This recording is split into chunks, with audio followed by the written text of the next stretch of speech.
Hello friends, hi, thank you so much. Again, I'm here. My name is Advocate Kavita. Hope so you all are doing it. Again, I'm here because I'm going to discuss about an important topic because in the last video we have discussed about the international flights. वहाँ पर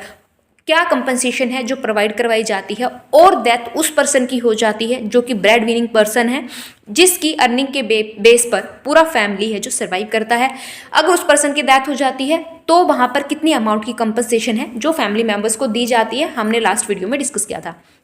आज की इस video में friends हम जो discuss करने जा रहे हैं वो डिस्कस करने जा रहे हैं अबाउट द डोमेस्टिक फ़्लाइट। जैसे कि आपको पता है डोमेस्टिक फ़्लाइट्स होती हैं वो कंट्री के अंदर जो from a district to another district हैं जाती हैं, उन्हें हम बोला जाता है from one city to another city जाती हैं, उन्हें बोला जाता है डोमेस्टिक फ़्लाइट्स की, जो देश के अंदर ही कंट्री के अंदर ही एक स्टेशन से दूसरे स्टेशन पर जाती हैं,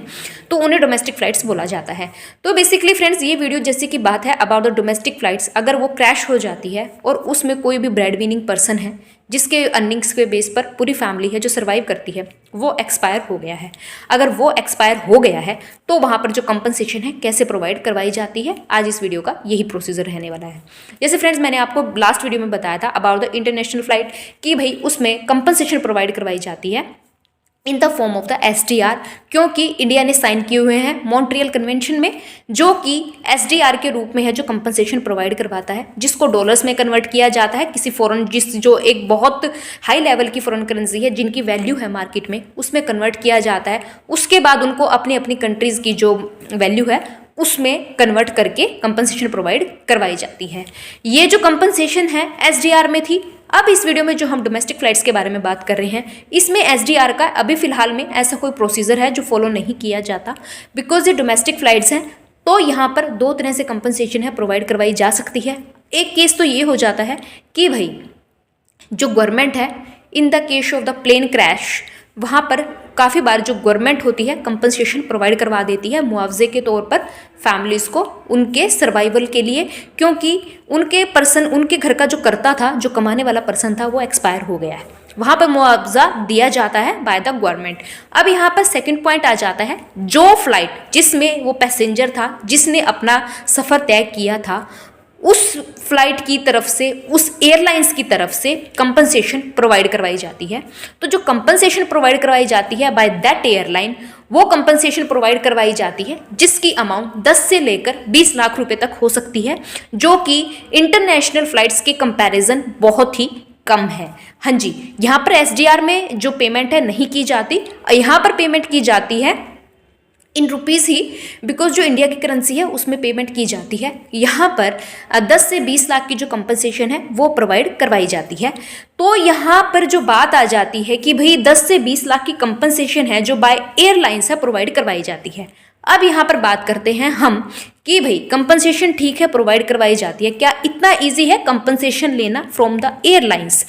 एयरलाइंस काफ़ी बार कुछ ऑब्जेक्शन करती हैं और आपको जो आपकी कंपनसेशन बनती है उसको पेमेंट करने में डिले कर देती है। उसका रीज़न ये होता है कि इंश्योर्ड फ्लाइट्स हैं या नहीं हैं। वैसे देखा जाता है जब भी आप अपनी कोई भी फ़्लाइट है जो बुक करवाते हैं, मोस्टली जितनी भी एयरलाइंस होती हैं वो इंश्योर्ड होती हैं, और इंश्योर्ड होने की वजह से वो एयरलाइंस हैं जो in the case of death in the plane crash वो आपको कंपनसेशन प्रोवाइड करवाती हैं। जब इंश्योर्ड जो फ्लाइट्स होती हैं, आप जब टिकट है परचेज करते हैं एक तरह से आप उसके कस्टमर बन जाते हैं। उसमें आपने देखा भी होगा कुछ इस तरीके के इंस्ट्रक्शंस लिखे होते हैं कि भाई हमारी फ़्लाइट है जो इंश्योर्ड है, और डोमेस्टिक फ़्लाइट्स के केस में बहुत कम अमाउंट होती है जिसमें कि आपसे ली जाती है इंश्योरेंस के तौर पर। तो इस तरह से आप अगर किसी ऐसी फ़्लाइट में ट्रैवल करते हैं जो कि इंश्योर्ड है, वहाँ पर आपको ज़्यादा चांसेस हो जाते हैं कंपनसेशन मिलने के। अब यहाँ पर बात आ जाती है, अगर आप अपना पर्सनल इंश्योरेंस लेना चाहें,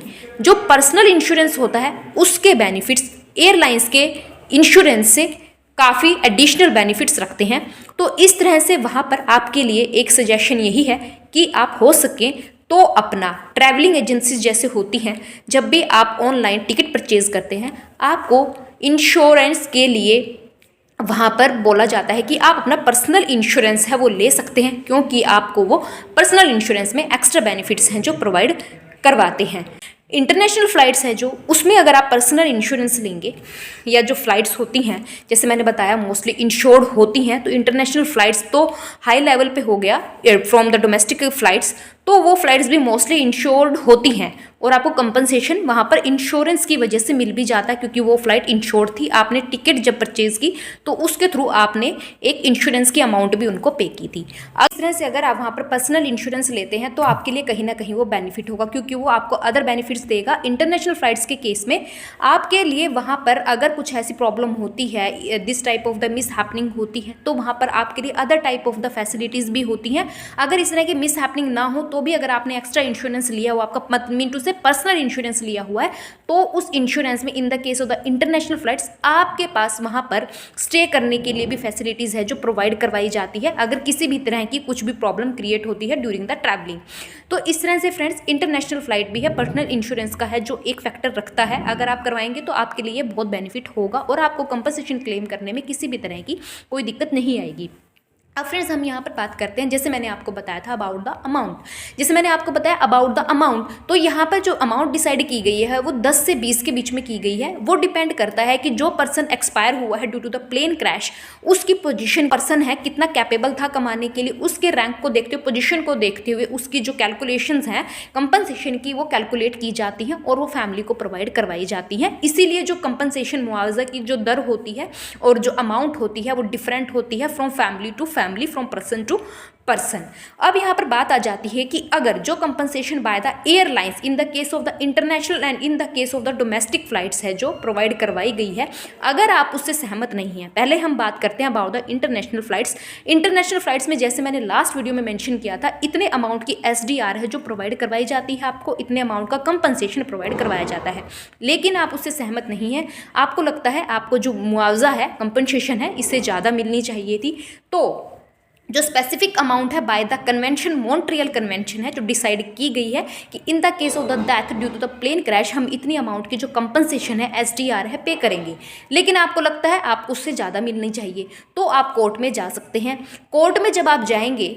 जितनी SDR कंपनसेशन आपको मिल चुकी है उसके बाद के लिए अगर आप क्लेम करते हैं, उससे ज़्यादा के लिए आप क्लेम करते हैं, तो वहाँ पर एयरलाइंस है जो कंटेस्ट करती है सूट को, वहाँ पर एयरलाइंस है उसको कहीं ना कहीं चैलेंज करती है, आपको इतना ईजिली एयरलाइंस से वो नहीं मिलता। तो ये मामला आ जाता है कोर्ट में। जब ये मामला कोर्ट में आ जाता है तो इसका जुरिडिक्शन बनता है अकॉर्डिंग टू मॉनेटरी जुरिडिक्शन। जैसे कि जो कंपनसेशन की अमाउंट है अगर हाई लेवल की है, जैसे अभी आपको स्क्रीन पर एक नाम भी केस का, लीडिंग केस का मेंशन हो रहा होगा, उसमें जो कंपनसेशन थी हाई लेवल की थी, तो वहाँ पर जो